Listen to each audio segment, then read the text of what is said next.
जेबोला आं नोंजों दङमोन अबोला आंनि गोसो गोरबोआव रंजाखांदोंमोन। नोंजों मिनि खुसि दङमोन आरो गोसो गोरबोआव गोजोनना लादोंमोन।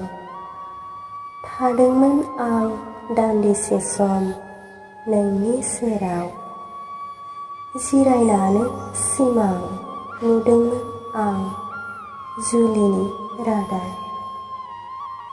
सिमान लादोंमोन सानैजों अराय सम, नेवसिलाङा होननानै गोरबो बेखेवनानै। समनि बोथोर फैनायजों जावलिया बारनि बिरलांबाय बारजों बुखारलांबाय नों। हमथानो हायासै आं नोंनि जिउनि बिरलांनाय गोसोखौ। नागिरबायो आं नोंखौ उरां फारां, फागोला गोसोखौ लानानै मोनफिनगोन होननानै।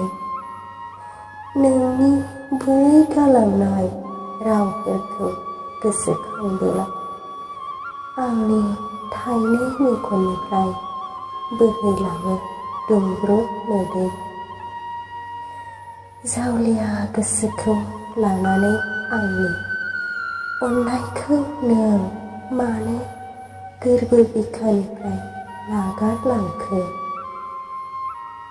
सिमां सुजुदोंमोन आं नोंखौ लानानै, नाथाय दिनै नों आंनि बेसेबांबा गोजानाव।